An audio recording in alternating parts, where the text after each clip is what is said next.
Every chosen one has handlers. Everyone who's a satanically, ritually abused multiple, the kind of super soldiers that we've been telling you about, the ones that are going to be used. John Marks in his book called A Manchurian Candidates. Every one of them, they have handlers who seek to keep them controlled. That's the bottom line, that handle their life, that trigger them, call them in, adjust them like a robot. They adjust them in all the personalities. They get the information. They do numerous things to keep them. And here's the reason: they, and the handlers would be involved with this. They, the Luciferians, they have watchers and enforcers who are used to keep the cult multiple on track. That is the satanic agenda. So think about it, when you have hundreds of thousands and to the point of millions of cult multiples out there, many of them have broken down and have ended up in psych wards and counseling centers all across the United States, the UK, and in Canada. We have hundreds of thousands, and we have literally now millions of cases of DID, MPD, whatever you want to call it today. The bottom line is someone out there has created them.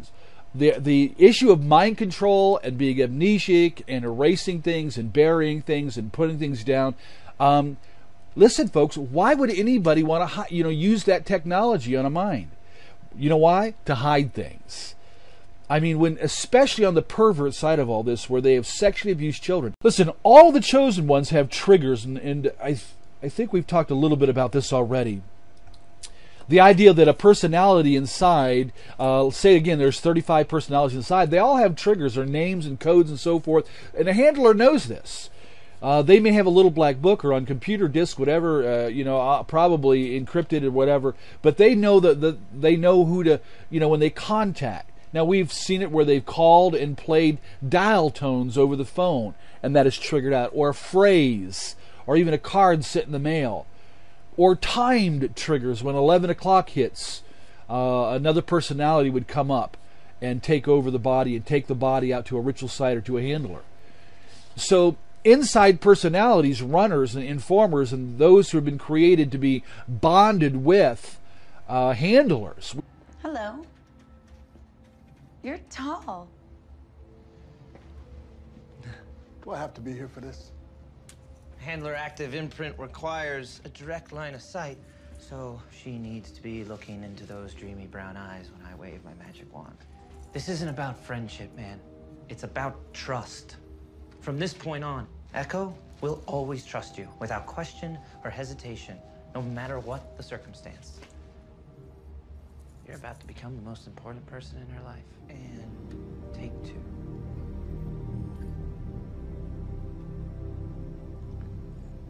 Everything's going to be all right.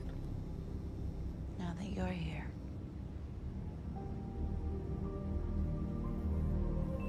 Do you trust me? With my life. Do I know you? Everything's gonna be all right. Now that you're here. And he would contact by tones over the phone and everything else, but he would contact the little personality inside and want her to come forward so that she could bring the entire physical body over to this local hospital where he could, get her there and do some work on her. We've noticed that some of the multiples are missing a day or two, or they're missing 4 hours. And when that happens, the difficulty is this, that they get reprogrammed and redemonized, and they have personalities in there that are going to be told and warned and punished not to be around you or not to come back. So handlers are constantly doing this, and they're triggering individuals out. Now, we've tracked handlers, to hotels, locations, military base, in a Hummer in a black uniform. We've tracked handlers, to where doctors, and like I mentioned earlier, Timmy, this guy that was probably more of a watcher and enforcer than he was a handler, who literally would have hands-on, who would have knowledge of calling up personalities inside the multiple and dealing with them and getting the reconnaissance and talking and so forth, and reassigning the person and punishing the personalities that were trying to get away or talking to you and trying to get freedom. And so they go through, being shocked with a stun gun and hurt in different ways, and whatever it takes, they want compliance. And so handlers have no trouble in that also. Who created them? Well, as we mentioned before, programmers. And programmers can also be handlers at times. Barring the handlers, which some of them we found to be doctors. Last week, that as with other material, this video was to remain private. They're not supposed to be released to the media. We never would have. But somebody stole it, released it to the media in order to make her look bad. But Stern's statements to King are belied by his own frequent off-camera instructions to Anna. Say hi to your fans. Hi to all my fans. And so this whole, hair shaving thing with Britney a couple years ago, when she shaved her head bald, I remember Cisco Wheeler, who is from an Illuminati family and broke out. But she had told me that that is the ultimate form of punishment. One of the very top forms of punishment for MK Ultra slaves is that if they disobey their handlers, they are forced to shave their heads. And so that's why this whole thing starts to make sense now. Oh, Brittany was in the car, she was on the phone, she starts crying, and then she walks into a barber salon and shaves off her head. Yeah, that was her handler on the phone, most likely, and they were forcing her to shave off her head, and she did. Again, you track the CIA and the OSS and the Project Paperclip, and you're going to come up with all kinds of names of doctors who would have also been programmers, splitter programmers that would have learned the technology, but they would also be the ultimate handlers. Because if you have somebody that creates 30 personalities, name by name, person by person, giving them the programming, please understand the time investment they put into all this too. They know the people. They know the personalities. They know who they can call on. They know who's strong and loyal. They know who's caving in. They have informers that they've created on the inside of the multiple to inform to them who's caving in. And that's why the whole system is a thing of mind control, soul control, total human life control. At target practice, his alter personalities take turns shooting.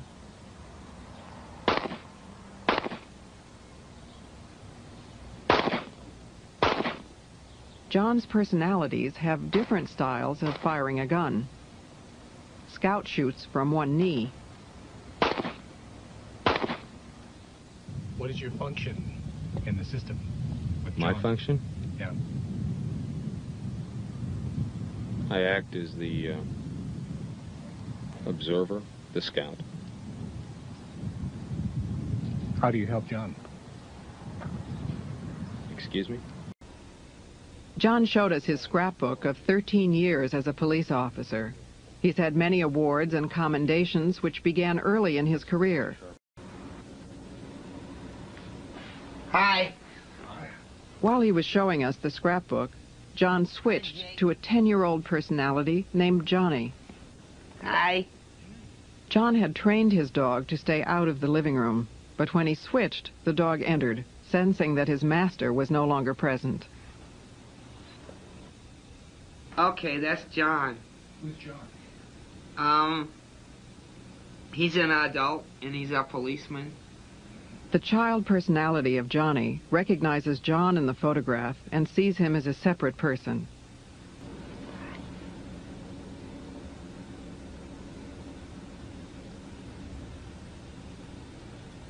When John switched back, the dog recognized him and left the room as he had been trained. And by the way, many chosen ones who are older have become handlers of others. Just like many older chosen ones have personalities inside that know how to do rituals and everything else, they also have inside personalities that know how to split and program and bond and conjure demons and place them and then handle on a basic level other multiples.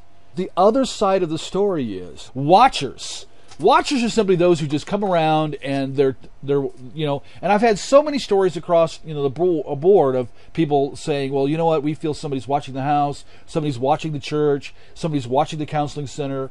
Listen, handlers will send in watchers to visit your church.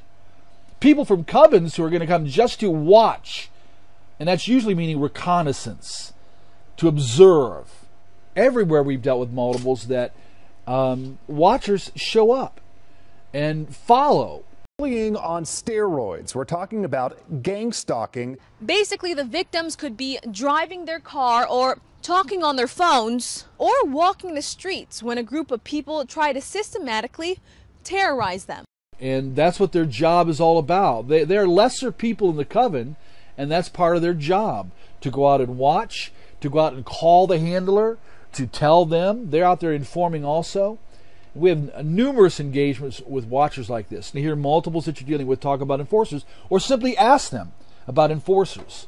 Enforcers are those who will, when a multiple is retrieved back, they're going to do stuff. They're going to do stuff to enforce secrecy, silence. They're going to do stuff. They can be called a punisher. They're going to do harm. And again, sometimes this can be done by the handler. But enforcers within a coven to keep everybody in, and they're there kind of like the bouncer.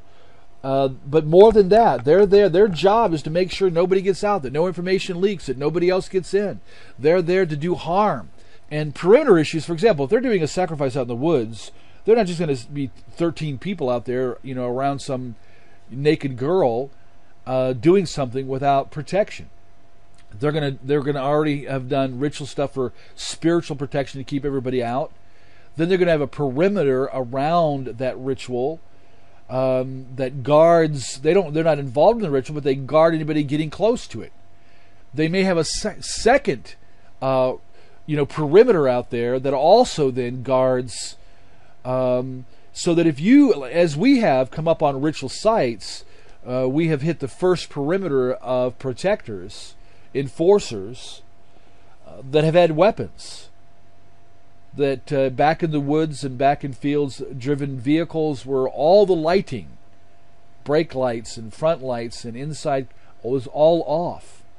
They're very secretive. Night vision and all kinds of things they may use to keep their ritual of sacrificing a human or doing whatever they're going to do very secretive. If they're doing it in a basement of some house, they're going to have outside, people keeping an eye on everything. Please understand, that's how it works in the drug world too. If you could understand how the drug world works with people who, watch out for the cops, and maybe enforcers that go after people, to break fingers and all that kind of stuff. It's kind of like mafioso. Listen, they're out there in their rituals, thousands of places all over the land. In their rituals, they're out there like the Goliath, mocking God and getting ready to bring this assault, in the United States and other places, so that they can make room for the rise of the Antichrist and have the world, desperate for a savior like that. There will be those who will be used in the front line for the chaos, but please understand there are going to be millions of them used in Europe and the United States. Who do you think the soldiers of Antichrist are going to be? Who do you think is going to be compliant to him and listen to him like the SS troops of Hitler? This is about life, death, heaven, hell, the living God, and the reality of radical evil. This is about handlers who are being used by Satan. Again, we read in Timothy, they've been taken captive to do Satan's will, as have the chosen ones. So I am encouraging you to target them in prayer. Target them. Now, when I target them in prayer, I'm praying for this one factor: their salvation, their deliverance, God to come to them, visit them. Listen, in the Old Testament, God would even visit pagan nations with the terror of the Lord. The terror of the Lord to make them melt in fear. And I pray this way. I pray that God will engage them in such a way that they know the power of God, that God has come among them, and be warned. But ultimately, number one would be that they would be saved, that they would be radically encountered by the mercy and grace of Christ who died on the cross, not only for our sins, but for the sins of the whole world.